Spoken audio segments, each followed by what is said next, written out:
I'm Brian Boyd from English Drama and Writing Studies. It's my great pleasure to introduce for this media and communications talk Daniel Dorr and his wife Lia Nirgad, who are going to talk with everybody in an interactive way on Israeli-Palestinian politics. Daniel is a linguist by training, but part of the reason why he's perhaps, I think, is so heavily involved in politics is because of deep-trenched oppositions within the academic world, which meant that he, as no longer a Chomskyan, didn't have a position in linguistics in Tel Aviv, in Israel, so he moved into the Department of Miscommunications and then got, well, I don't know at what point he got deeper involved in politics, but he and Lia have set up an NGO to monitor the Knesset and whatever else goes on in Israel. So I'll let Daniel introduce himself more coherently. Okay. Thank you, Brian.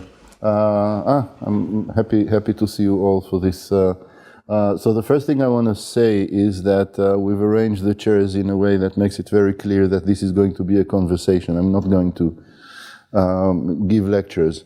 I guess I will start by introducing us and through the introduction touch on certain things that we've been involved in. And then really I would like to hear, what people think and what people are interested in, and we'll take it from there. So again, my name is Daniel, and me and Lia in various ways have been involved in political activism in Israel for a very long time, more than 30 years now. I have been working for quite a few years as chairperson and academic advisor of an NGO that's called Keshev, the Center for the Protection of Democracy in Israel.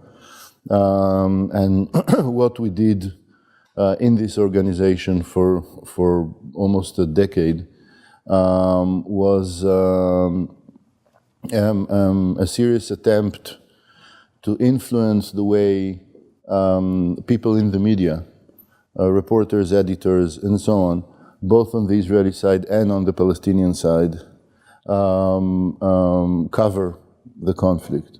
And what that meant was 2 or 3 types of activities. The first was an ongoing research program in which we issued for years reports on the coverage of the events on both sides, where basically what we did was analyze very carefully what the report said in a paper or on the news on television, and then pointed at contradictions in the text, at ways in which the text did not reflect what was going on the ground based on independent sources and other types of things. I devised a certain methodology for the analysis of this bias that, if you're interested in, I will be happy to talk a bit about. I wrote 2 books in Hebrew, 2 books in English on this, in which I tried to cover the beginning of the Second Intifada, 2000-2001, and then later on the continuation of the Intifada, the Second Intifada, 2004-2005, and so on. So basically this is one side of my involvement with this topic. The other thing that we did in Keshev was to try to connect Israeli journalists and Palestinian journalists, or more generally media people from both sides, either in Israel, Palestine. We would look for neutral places like Bethlehem and so on, where we could kind of meet and get the journalists to know each other, get them to talk to each other directly, eventually trying to get to a point where each of them would have the phone numbers of the others to get information, because one of the properties of the coverage on both sides, and this is not something that is unique to Israel-Palestine. It's a global phenomenon. The sets of phone numbers are distinct. So an Israeli journalist would have sources that would not include the most important people on the Palestinian side, and the Palestinians would have sources not including the Israelis, and that would make the situation where the stories are very, very different, and each type of story reflects more of the national sentiment than the fact. So that was a way to try to get them to work together, to exchange information and so on. And we were also involved in all kinds of moments of negotiation between the informal left of Israel and the informal left of the Palestinians to try to find creative solutions to problems and then try to get the politicians to adopt them. I think that the real thing to say about this whole process, and this is something that will probably come up again and again in the conversation, is that our levels of success were remarkable at the very short term, but almost zero 2 weeks later. And that's a major part of what is going on. So after 4 days together in Italy, journalists on both sides vowed to continue talking to each other over the phone, and it pretty much never happened. And so there's a lot of stuff to talk about, I think, in there, and the relationship between those projects and the big story, the Israeli-Palestinian conflict and so on. Lia has been involved in the civil demonstrations on the left in the first Intifada, in the second Intifada, and in the first few years of the second Intifada. Lia has joined the women organization that's called Mahsom Watch. Checkpoint Watch. And then wrote a book called Winter in Kalandia, which is a very, I think, a wonderful description week by week of what is happening in the roadblocks between Israeli soldiers, Palestinians, and other people who get into that twilight zone that is very, very painful and remarkable, and all kinds of stuff happened there. So I think that both of us for a very long time have been very identified with activism around the Israeli-Palestinian conflict. But then at the year 2011, we had that huge rush of demonstrations on civil justice, social justice in Israel. Demonstrations of the type that you got pretty much, half of the globe, from Chile and Peru through Greece and Spain and Egypt and Tunisia. Something that was based on different types of motivations in different places, but was generally something that was less about national conflicts and more about the pain of people who have less, with respect to the fact that the group of people who have more is shrinking, and the smaller and smaller groups of people have more and more of the money and the power in the world. You probably all know the 99% movement from the US and all that.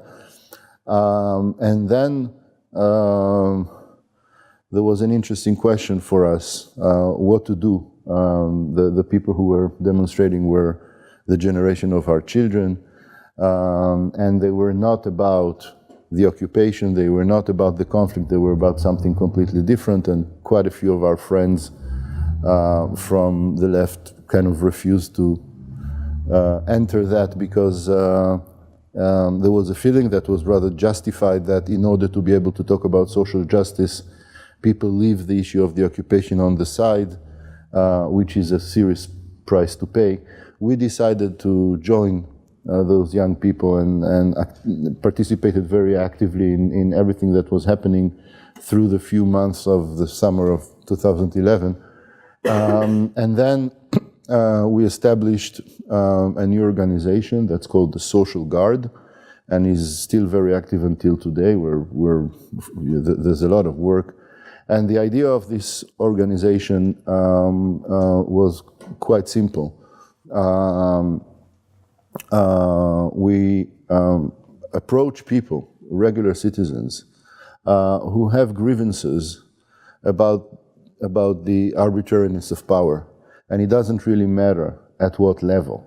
Whether you're an Arab citizen and your problem is with the Israeli government in general about this or that, or whether there's no clean water in your village, regardless of the question of whether you are Arabic or whether you're Arab or Jewish or what, or in your municipality, the law says that you should be allowed to get in the committee meetings of the municipality as a citizen, but the mayor for 20 years has not allowed anybody to get in because the whole thing is run like a mafia.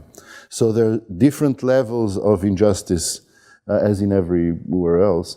And we got special permission from the Knesset, from the Israeli parliament, to get into all the committee hearings there that have to do with issues of social justice. We've already been to thousands of committee hearings, and we get into committee hearings in municipalities, and we work on all kinds of projects where the idea is that we, the organization, we are not representatives of the public, as many other NGOs are, but we actually empower regular citizens to do the work by themselves. And there's this very unique experience, I think, that we give to people that hasn't been there before. You're a totally regular citizen, you're, for example, a teacher somewhere, and there's something that really bothers you about what the government is doing to the education system. We get authorization for you to get into a Knesset meeting about education. We provide you beforehand with research material about what's going to happen there, what the legal procedure is, what the law that they are going to discuss is, who are the experts, what do they say, and so on. And you, by yourself, actually get there, sit there, look at what's going on, write a report, follow the discussions, and after a few meetings, good chances that you will get permission to talk. So we managed to buy ourselves a certain status that is different between regular NGOs and government and parliament. And there we're experimenting with a very new type of discourse on social justice that in a way tries to leave the national question on the side for a second. And I would just say one thing that I like to say in these circumstances, and maybe Lia would like to add some stuff, and then we'll start the discussion.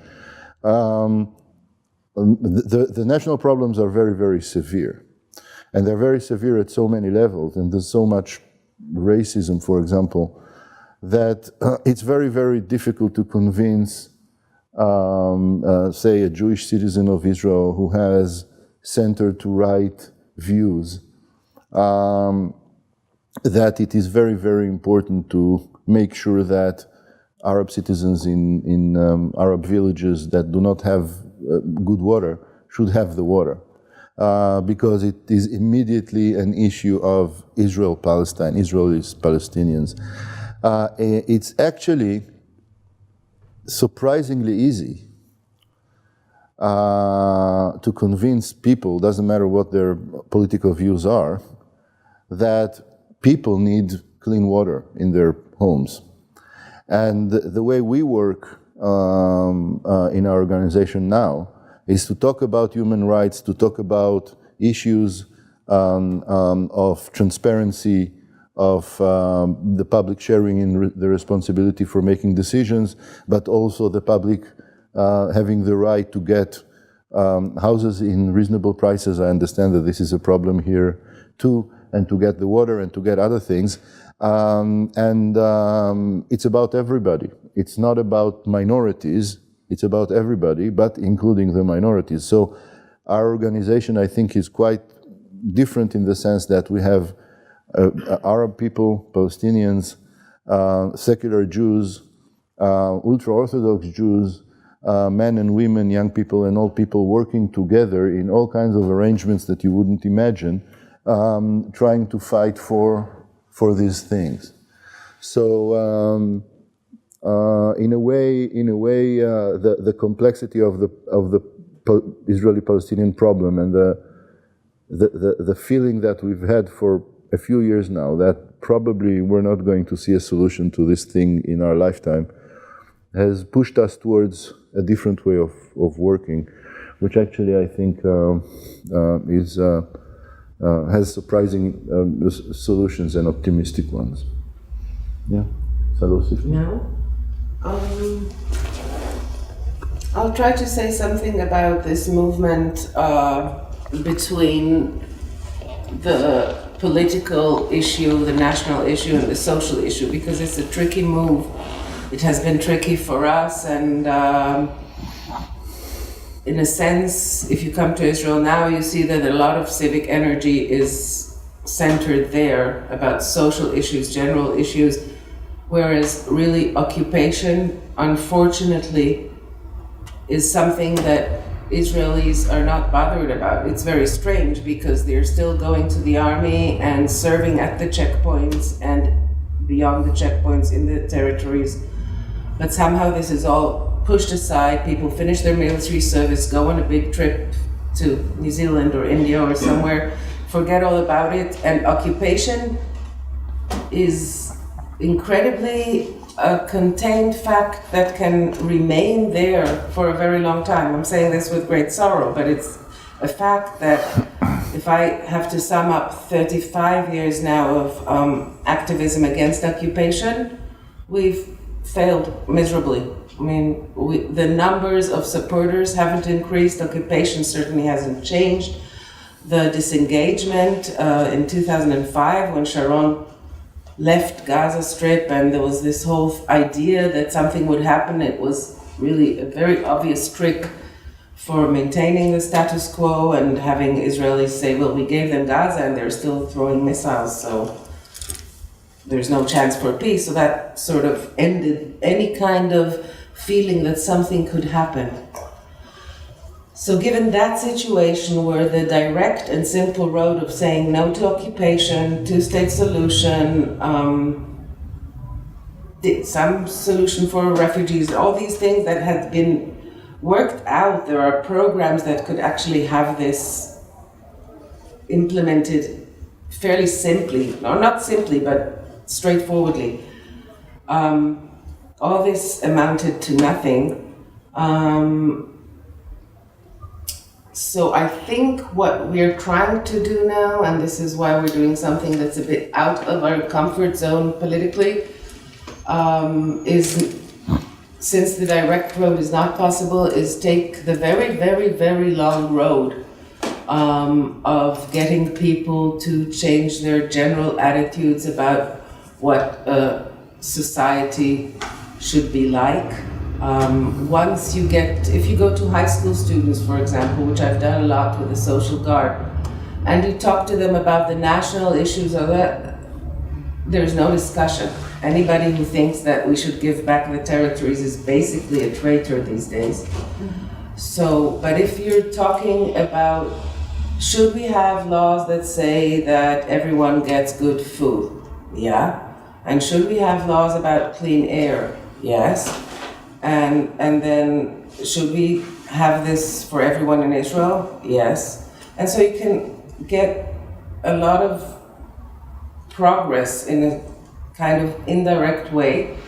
It's quite frustrating if you're thinking about the long-term goal of having a socially just society that's just for everyone on both sides of the Green Line in the territories. But we have found that it seems to be the only way. So we're trying to create a certain interface between what the progressive left has been saying for years with no one listening.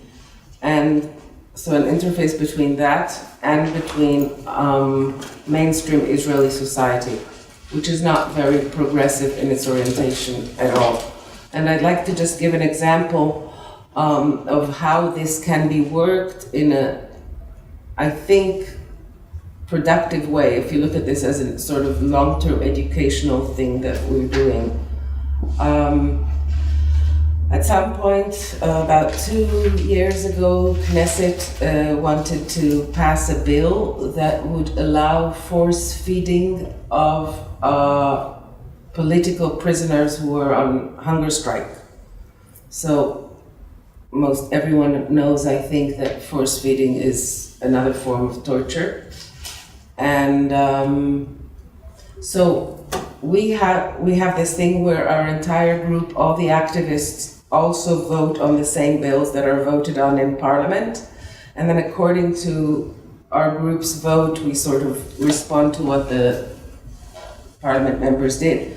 So there was this big discussion. Was this a social issue? Was this something that the Social Guard could even talk about?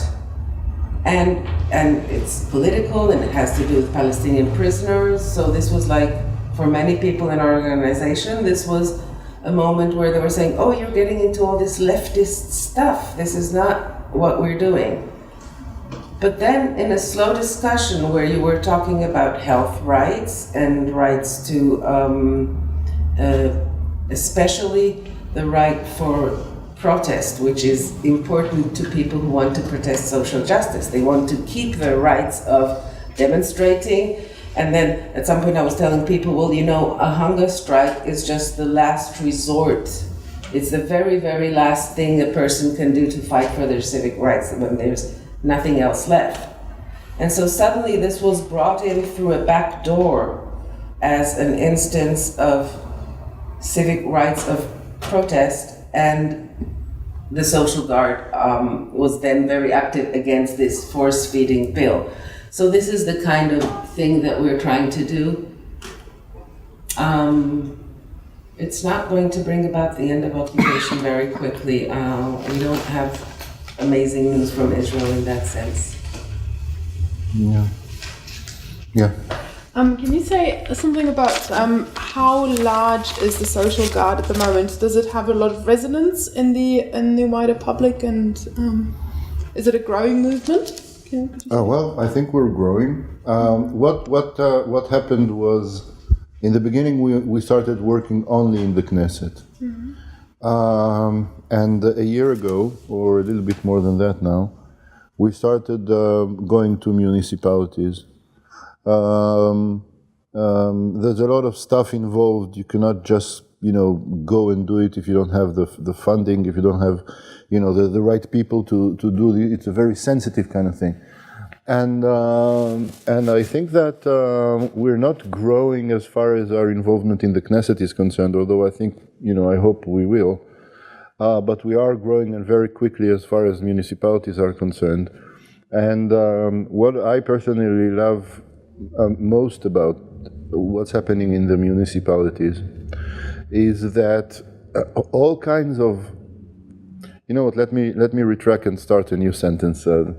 I think that a major problem for the solution of social problems as well as political problems in Israel, and I think that in many other places too, is that identity politics, which has played a very, very positive role in many, many areas, allowing people to connect to their identities and speak from their identities and so on, has gotten to a point where the most difficult thing to do is to get people with different identities to work together for a goal that they share. So I think we are the only organization in Israel that actually has a very, very ultra-Orthodox men working together with a secular woman in running the fight in a small town called Nahariya against the mayor, who's been really running his town like a sheriff in the old movies, and the type of cooperation that you get between them and their group is for us amazing news. You have Arabs and Jews working together in different places, and what we hope for is a future in which this model becomes more and more successful, and people. So I think now, you would say a few hundred people who are really active or something like that. So I would say the future that we're looking for is one in which people gradually understand that there are tools, very efficient tools, to use if you manage to work together with people who are not immediately like you. I'd like to say something about the resonance. We get great media coverage, especially because we do this thing where we vote on the bills and then we rate the parliament members according to their votes. It's like we have this kind of standard that we create. This is how you should have voted according to social justice and civic equality, and this is what you did, and then you get a certain algorithm that, and then the result is objective because a computer was involved. So this rating, for example, gets great media coverage also because you present the media with diagrams, so wow. They don't have to work.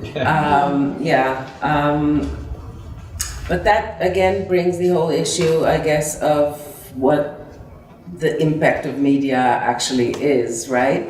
So in a way,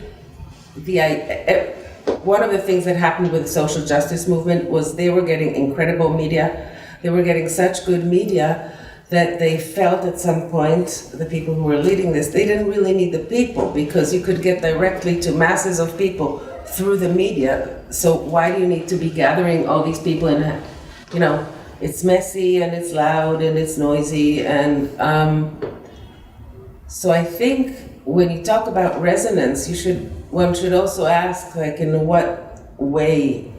I'm not sure that we love the media resonance that we're getting because it's bringing in more people.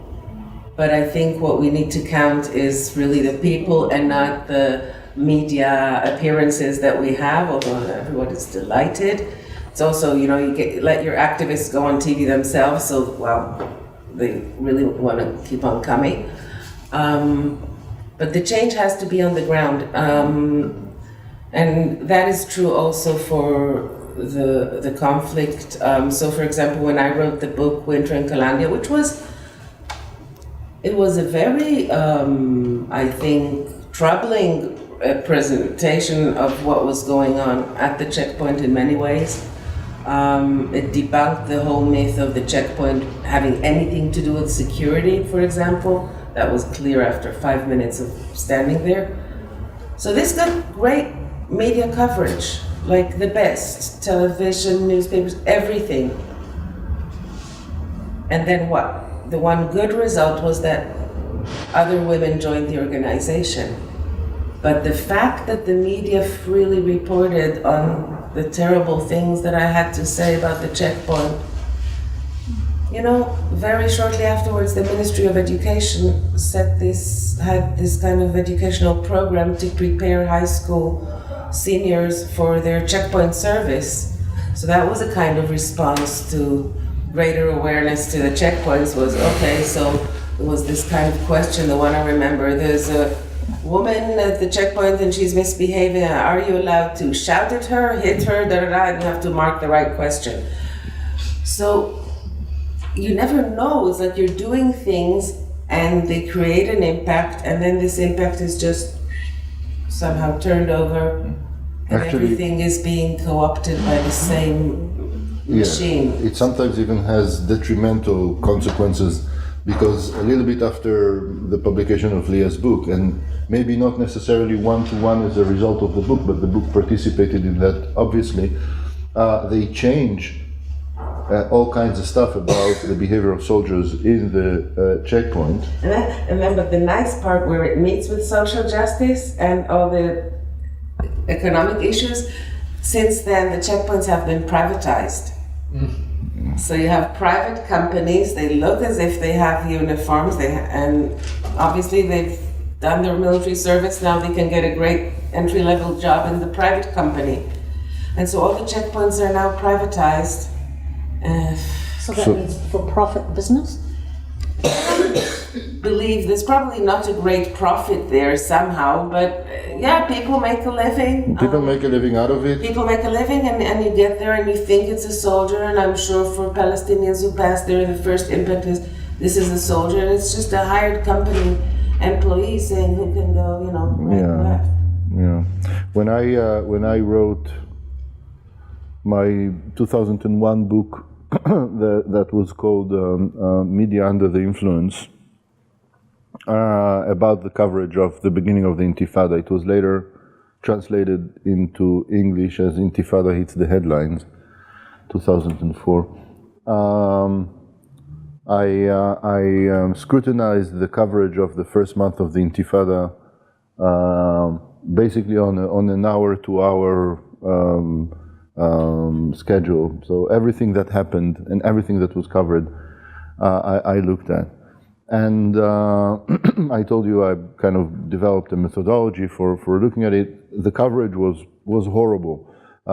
It contributed then, and it contributes now too, to the fact that seriously, I think that the way Jewish Israelis look at what's going on in the territories is so different from what you see from the outside.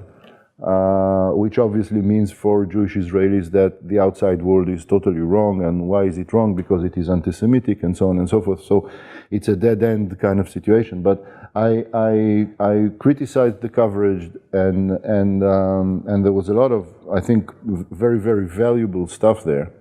And a lot of people in the media have looked at it and said, this is very valuable, we'll try to change things. Because one of the things that happens with the media, and this is a general thing about the media, not just with respect to this, is that the whole logic of the work of the media is based on the power of amnesia. You work today on the news of today, and there's no way for you to work tomorrow on the news of tomorrow if you remember what you did today. It's just too much. So you continue forgetting what happened, and you continue working on a very, very tight schedule. And so my book was one of the first times in which someone let people in the media look back at the whole month, day by day, and saying, this is the headline you gave, look at this is the story you got, look at this picture, why did you put this picture here, and the whole thing.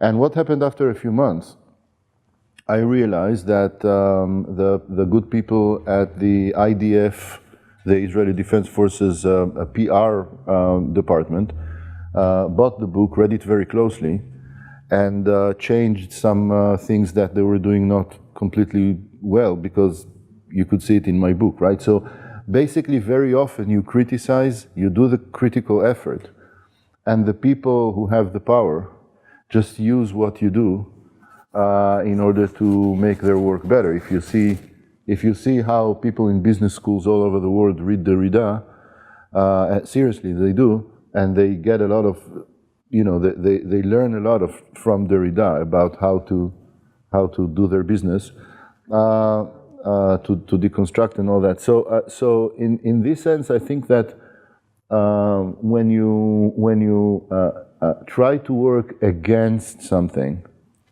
in a situation where the power relations are horribly against you, the chances of succeeding are slim, but also there's the chance of your work being co-opted by the other side.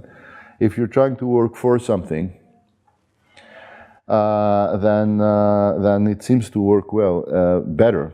So we don't know, maybe we'll fail on this too, and miserably too, but we'll tell you next time we come. It's like people go all over to the other side of the world to tell about their failures and go back home. Yeah, that's, yes, please. Yeah. As a myself, you know, so I guess my question would be like, how would you guys work with the social media? Because that's obviously a new element, because I mean, we advocate for this issue on a obviously much smaller, much more further away basis, because we have a Jewish organisation against occupation here in Auckland, and there's no denying that the general public are on our side. Like New Zealanders, we have some history of social justice and being quite progressive, so the general public will really like the idea of, oh, it's Jews wanting to talk to Muslims, how nice, like. So we try advocate on our platforms, because that's kind of the model we're seeing with other NGOs here in New Zealand. We're just like a few students really as well, so it's quite not the easiest. But the community, because we're also trying to, like, there'll be no change in terms of lobbying our government here unless the Jewish community, the Tutsa, get involved, but it's like, it's impossible. We have been trying, I guess this is probably more failures, but we've been trying to talk. We have some like young people and like the Jewish socialist organizations who sometimes turn up and want to hang out with us like socially, and oh yes, we agree, you know, yeah, it's terrible there, but we are like pariahs. We are kind of stuck as to how to advocate publicly on the issue of occupation, and also create because there's not going to be any change unless people like really right-wing ultra-Zionist Jews actually say, oh, we disagree with what's going on. So, yeah. Yeah, no.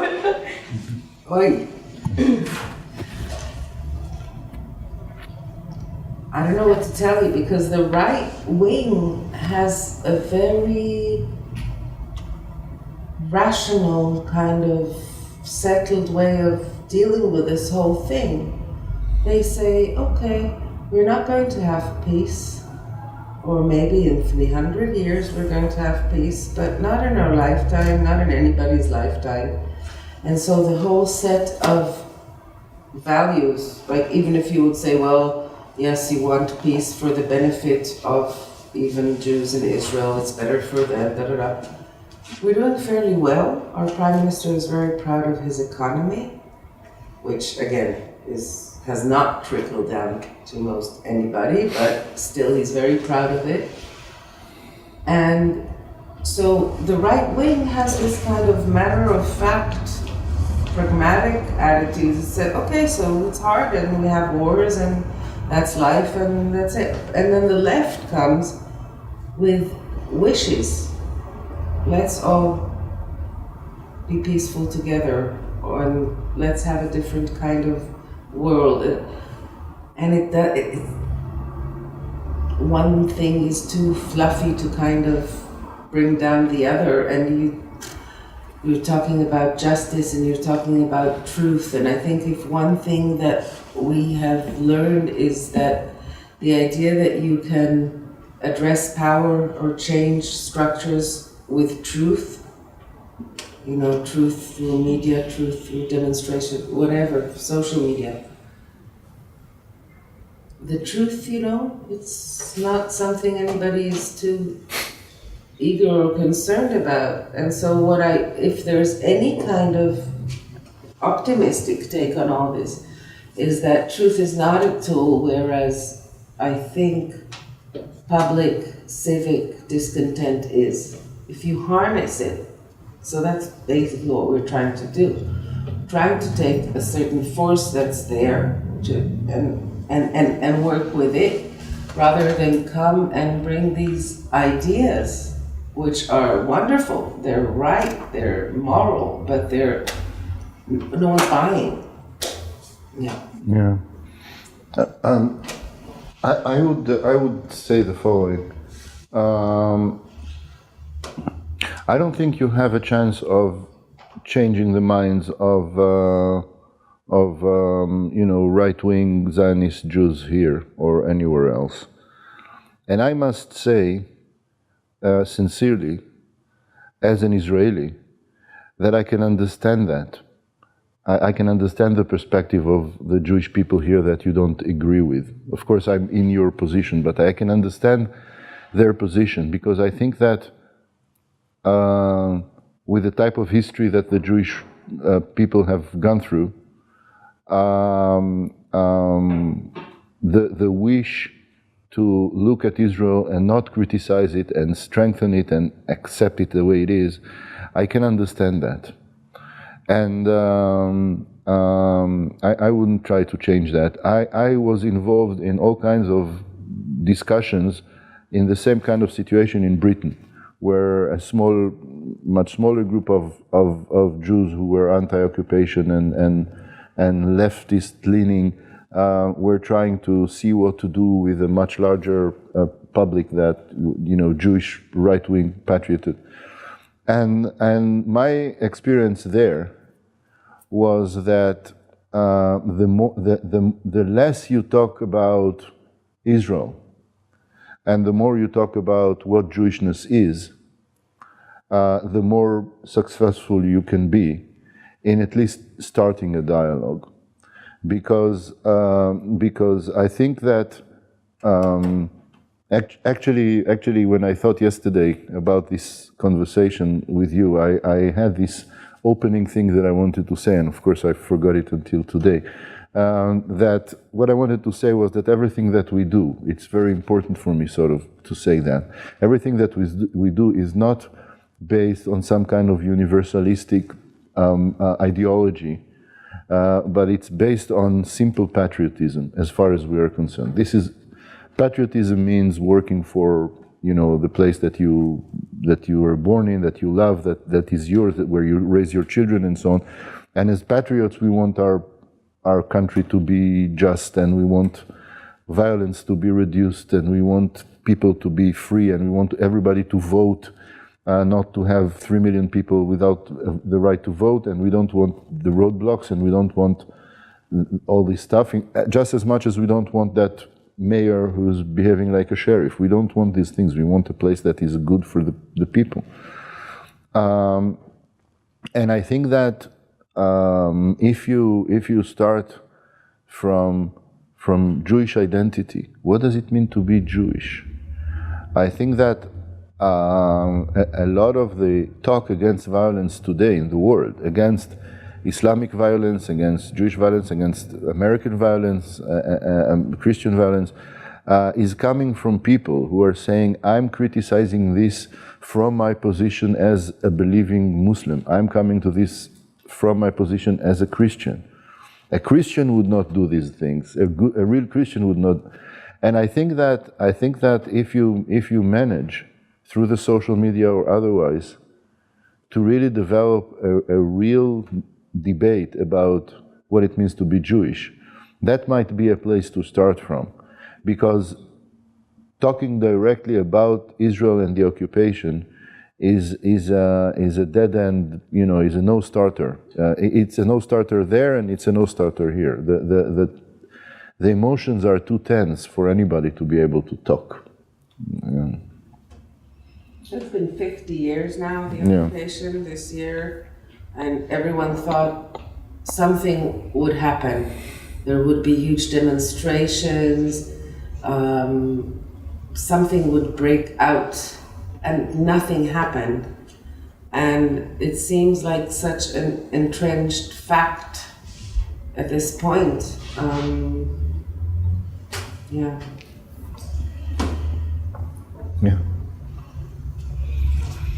Please.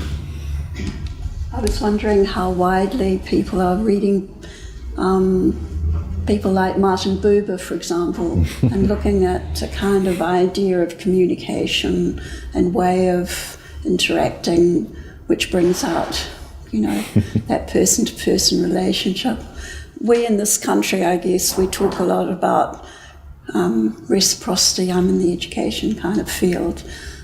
That's important within our national education policy for our Maori, education for our Maori and Pacifica people, the idea of learning in a reciprocal way, the whole idea of reciprocity, dealing with each other in ways of respect seems to be like a higher order kind of principle of how we interact as people. And I see somebody like Martin Buber as kind of setting us a really high goal in relation to this. As you saw, we both smiled sadly when you said that. Look, I think that not just Martin Buber, who is of course amazing in this sense, but there's a whole strand of writers, intellectuals and others, who identified with Zionism in this way or the other, who were part of the revival of Jewish Zionist identity and so on, and who very, very early in the beginning of the 20th century understood where this might go, said very clear things about how we could avoid that and build something better, and tried to fight over this in all kinds of ways. There's Ahad Ha'am, for example, a wonderful Zionist author who, all the way from the end of the 19th century, was writing stuff that if Zionism listened to him, we would not be in the trouble, or maybe we would be in other troubles, but I don't know. We would not be in this particular trouble. I must say, a lot of the leaders and political establishments outside Zionism, I mean, Arab countries, Palestinian establishment, the US and the Soviet Union, many elements contributed to this tragedy, and none of them read Martin Buber. I mean, it was like a whole lot of people who haven't read Martin Buber were involved in this thing, and I think that today, well, I know that today nobody teaches Martin Buber in high schools in Israel. Nobody. From time to time, you get that. You get Martin Buber in the university, in literature or in philosophy, or and I think that in a way we both smiled because the group of people that we identify with in Israel, people like us, I think part of the way you identify someone as being in this group is to learn that they've read Martin Buber, and it's like, oh yeah, me and thou, yeah. So I and thou. So we are together in this thing, and I wish there would come a time when the place would be founded on the Buberian principles, but it's not going to happen anytime soon.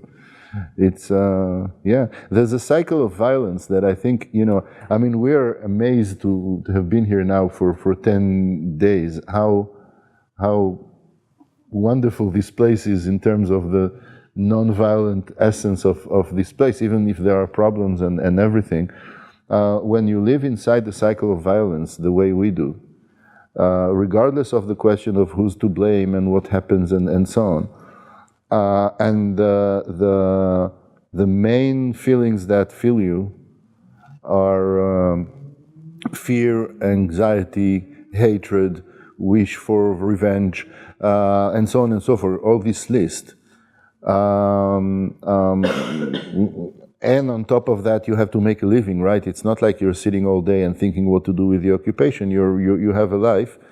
So I think for most people, there's not a chance to even start thinking in terms of this thing. And if you, most times, if you approach them with such ideas, then you just put yourself in the very well-known position of the crazy hippie with the crazy, peace, love, and understanding ideas that don't buy you a lot of, groceries anywhere in the Middle East. I mean, it just doesn't, it's not worth a lot.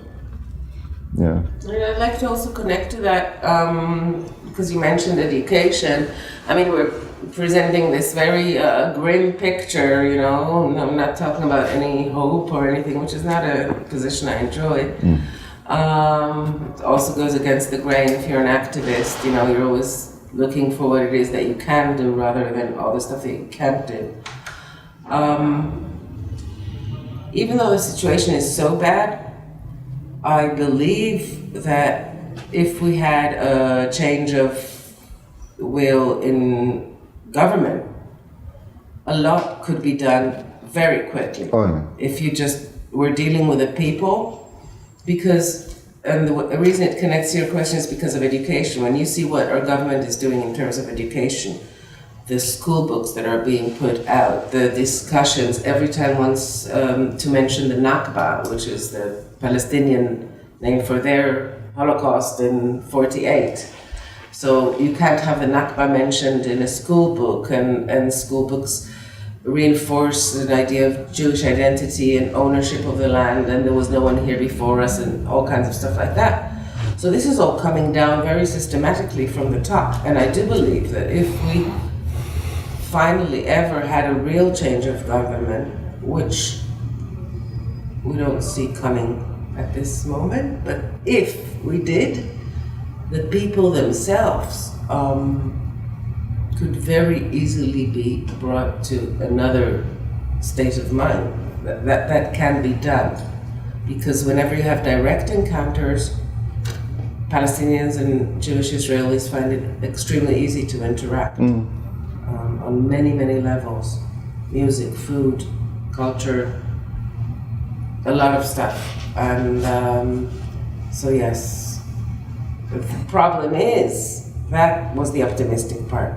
The problem is that even if we did have a change of government from what we have now to our labor, no big deal, because you have generals on both sides. Generals finish the army, they go into politics. Every party wants to have their generals because that shows that you have the real tough people who know what security is about and who love their country and have made sacrifices for it. So you got the generals on the right, you got the generals on the left. A lot of them are more pro-solution. Most senior officers are in favor of a peaceful solution. But then when it comes to real things, whenever a Palestinian throws a pebble, everyone, all the generals on all sides wants to throw rockets. So I don't know where this change from the top can come. So that brings us back to working from the bottom very, very patiently and, you know, waiting till someone else reaps the results.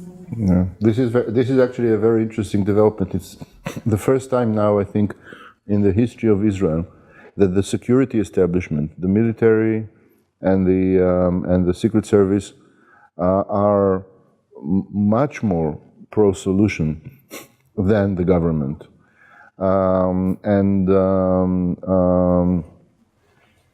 That might be, you know, something that we could be slightly optimistic about, because the security establishment used to have a lot of power in Israeli politics, but maybe what it means is that gradually it will have less importance, because the new type of right that we have now in the last few years is not the right we were used to. The right-wing people that we were used to were rational, secular, ideological people with whom you could generally argue. And I must say, you know, if I go back to much younger years, arguing with people on the right was actually a more satisfying thing, not in terms of persuading, but in terms of really understanding that they have, you know, deep ideas about what's going on, than arguing with the people in the center, who were basically in the position that said, we have no idea what to do, we are, you know, we have no views of our own, and we're in the center. You know that from politics everywhere.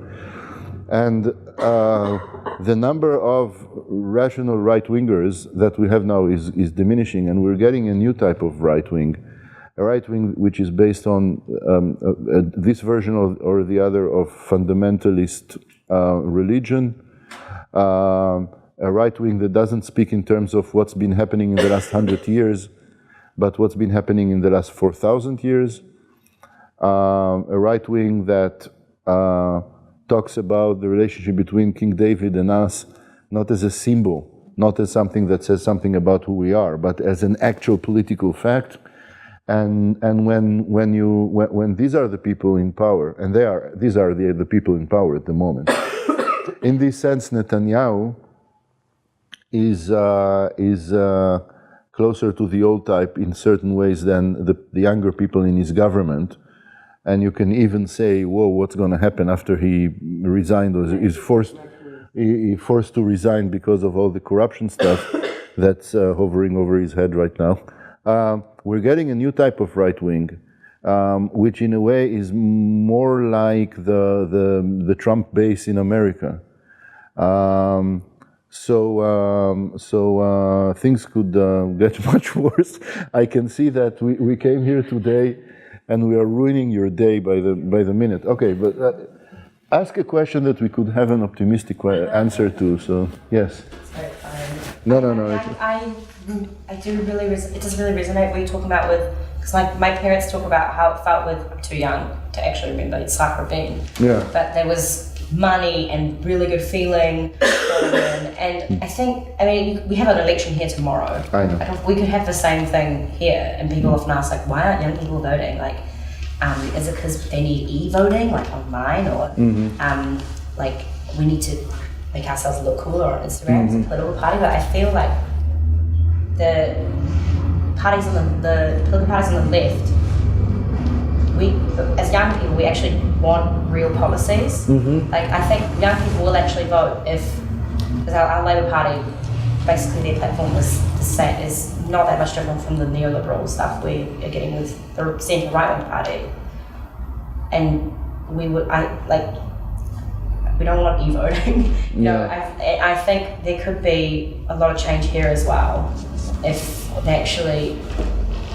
I don't think the party should be scared of asking the fundamental questions here about how wealth is distributed. I think that's what people. I think people.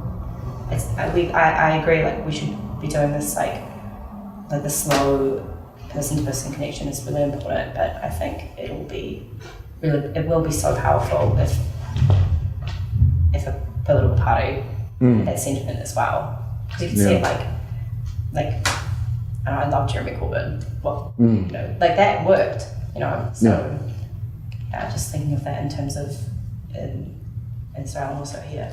Yeah, I would hesitate very much to make any comparison between politics here and politics back home. I think that what you have here, at least from the very superficial view that we have after 2 weeks, is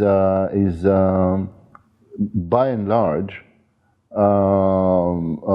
very reasonable democratic politics, with everybody, including the right, being much more to the left than a lot of people who call themselves center, say, in Israel. And also, I think that the atmosphere here, you're not inside an oven, you know, with 250 degrees, where everybody's going crazy. I think that when everybody's going crazy, the option for rational discussion is slim, and I think that here it is much more possible. And we actually had a wonderful conversation with a Maori activist a few days ago in a place called Kaufia, a small town here, more to the south, and he actually said he really was hoping for Labour victory, although, you know, he would identify with a lot of stuff that you said. And I would say, you know, if I had to give any kind of advice, I would say, never don't vote. You know, it doesn't matter. And if you don't agree with the Labour about everything, obviously, if you need to vote Labour, do vote Labour, because politics is always about, the art of compromise. The kinds of ideas that you may have or we may have that seem to be so logical and reasonable, and why don't everybody just accept them and everything will be beautiful? It just doesn't work that way, and pushing gradually towards a better world is the best what we can do. Since you just mentioned the better world, what are current dreams about the future in Israeli society at large? Is the future and the achievable future talked about, or is everybody so mired in the daily, often that you just mentioned that they can't dream any longer? There's very little talk about the future, We used to have a party, for example, that had a very clear vision of the future. It was a right-wing party, a very right-wing party, and there they had this big mantra of transfer. Take all the Palestinians, transfer them to Jordan. So they had the vision, but they're not there anymore, and the left kind of vision is shared by very few, and I must say that the left is also very not up to date in a lot of ways, because a lot of the proposals that we've been promoting, Green Line, if I go back to the 60s, at some point I wanted to write a book about this, and I started walking, looking for the Green Line, with a GPS, and started walking along it, and it's highways and communities, and we have all this rhetoric, but we don't have very clear answers that are up to date now, because every year that passes has made this division harder, and many people now on the left are talking more about the one-state solution, which freaks out a lot of people in Israel, because then that would not be a Jewish state. So I think the left has very little to offer in terms of a serious vision of the future. I think the right has just sort of stopped talking about the future. In the last election, 2 years ago, the Likud, Netanyahu's party, was the only party that didn't even publish a platform before with all their program. They said, well, our program, you can see what it is, it's just what we're doing. And they didn't publish anything, not at all. So no, I don't think future is a tense that we're very much into. Yeah, I also think, just one more remark, I also think that this is one of the strengths of right-wing ideology that I think that people on the left have had trouble identifying, that the notion of future is about 300-400 years from now. They have time. People on the right have time. Why do they have time? Because the basic assumption about life is that it sucks. Life is bad. Life is troublesome. Life is a problem, right? So we all have to work very, very hard to, be able to live through all the dangers and problems around. Only 60, 70 years ago, Hitler was working very, very hard to kill us all right? It's just been 60, 70 years. Who has the stupidity to think that 60, 70 years after the end of the Holocaust, we'll have a peaceful solution in the Middle East? I mean, it's stupid to think. So at some point, people A is subjugating people B and trying to kill them. And then, because of this or that, people B does it to people C, and then people C will do it to people D. And that's the way the world works. And there's no need to change the essence of the way humanity works. There's just the need to get yourself and your group to a position where you're better off than other groups, basically. Okay, so I think that if you think this way, you can see that the idea that general major problems need to be solved is not something that most people would even accept as a basis for discussion, right? Especially in a situation where we're at now, where everybody understands that certain solutions are very, very far away. Other types of solutions don't seem to be a very, very reasonable idea. The one-state solution, beyond the question of whether it will leave a Jewish state or not, at least as far as we're concerned, or at least as far as I'm concerned, it's not even a solution. It's just a recipe for a civil war forever and ever. There's no way the Jews and Palestinians right now can decide we cannot have peace in the sense that we'll separate and have two different states. Oh, we'll actually sit in each other's living room. It's not going to happen, you know. So I think that the arsenal of possible big solutions is just empty. And the hope is that, as it always happens, I think, when you get to this kind of situation, people come with all kinds of creative ideas that go in very, very different directions. We like to think that our initiative is one, but there's many other things. And maybe out of that, different things will happen. Add Donald Trump to this, add the future that we see in terms of global politics and so on. There's a good chance that what will happen eventually is that the world stops being interested in the Middle East because there's other things to be interested in, and we'll just continue, you know, fighting our way through the days until the end of days. Then, yes, you wanted to say.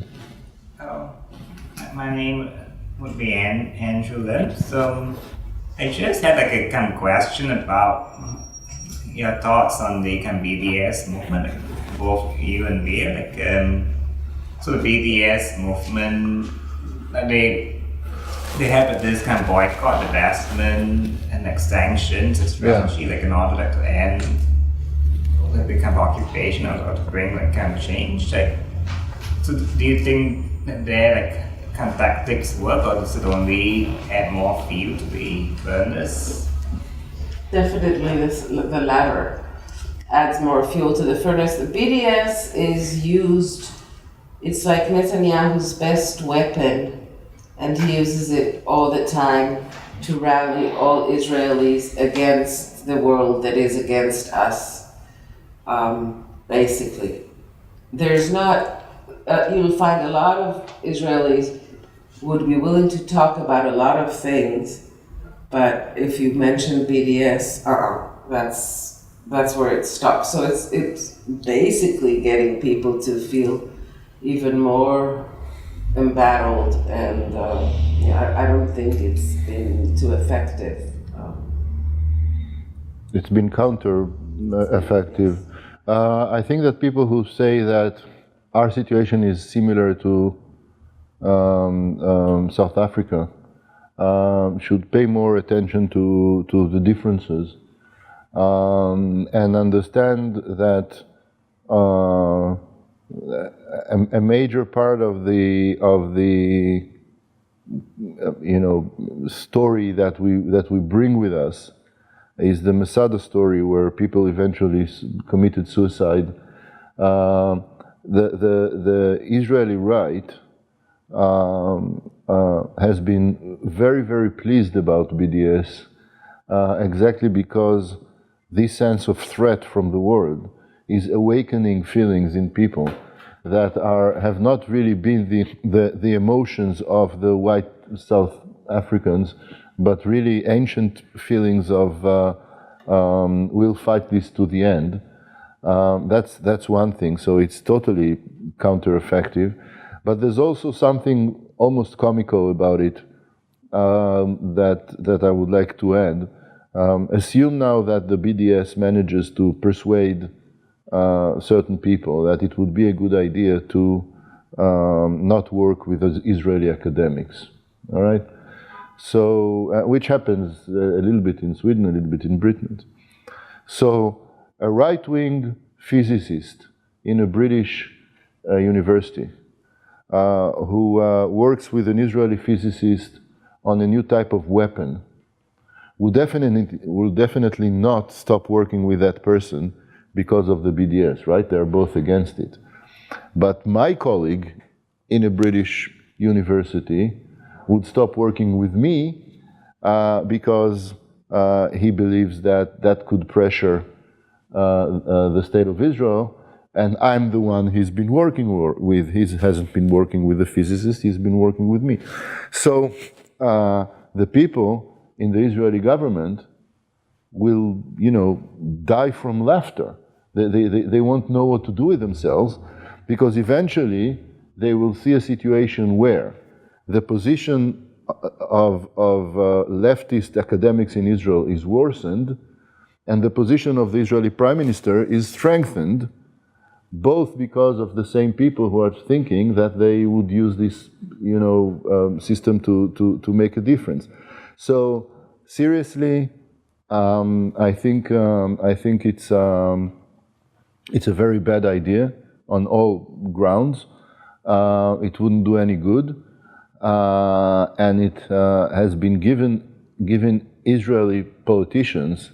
Well, BDS would remain a very, very small and insignificant thing in the world if it weren't a gift to Israeli right wing. And it has become a huge thing because it is a gift to the Israeli right wing. So I think that's pretty much our position on that. Thanks very much. So like a number of the kind of pro-Palestinian groups like in New Zealand, they have kind of adopted the BDS call, and groups like Kiara Gas, the Palestine Solidarity Network, and I think even there's this kind of left-wing political party called the Mana Movement. So they don't quite understand the kind of situation on the ground. Is that what you do be suggesting? But they think that if they apply a lot of pressure on Israel, that it would kind of improve things with Palestinians, but actually it doesn't. Yeah, I think that very often these things do not really have to do with a decision to practically influence reality. It's very often an identity thing, and I can also understand that. If you're a pro-Palestinian group in New Zealand, then, what can you do to help Palestinians? With all due respect, you can't just, go to Palestine right now and do something there. And pretty much today, the only thing to do as a marker of identity is to support the BDS. And I would not tell a pro-Palestinian New Zealander, don't join the BDS as an identity marker. People are free to do what they want. I would try to explain that if that person thinks there's going to be any practical effect to this apart from a detrimental one, then I think they're probably wrong. The Palestinians are not better off because of the BDS, pretty much the other way around. So, yeah. Thanks very much. Thank you. We also have our scientific advisor to the government, Sir Peter Gluckman, has also a plan to try to strengthen economic links and research projects and what have you with Israeli people, including Jewish people and people here. What is your view on that kind of an idea? Wonderful. No, great, but if we connect this to the previous question, then I guess anything that is supportive of Palestinian economy is important, because, and this brings us back to the very start, there is a serious connection between issues of poverty and issues of oppression. And I think that the main thing that can be done now is, strengthen Palestinian economy as much as possible. The other things are not so much things that we can do stuff about. And that's part of why, right? If you want to be doing things, like Daniel said, then you connect to BDS, but perhaps, like, yes, any initiative that has to do with that would be important. I asked to talk to a BDS meeting a few years ago in Britain, and I said the following to them: look, I have another idea. Why not, instead of boycotting us, why don't you all come over for a sabbatical and spend half of it in an Israeli university and half of it in a Palestinian university, and teach all the beautiful things that you teach, and help with whatever you can. Take your class from the Tel Aviv University that you taught on the first semester, and get them to meet the Palestinian students that you taught at a Palestinian university on the second semester. Go on television, go on radio. Say, instead of boycotting you, we decided to come here. We decided to join you. We decided to do things with you. Go to demonstrations in Tel Aviv and Ramallah. Be part of the struggle. I think that there's something for people who are in the region, well, for Jewish Israelis who are in the region, okay? I think that there's something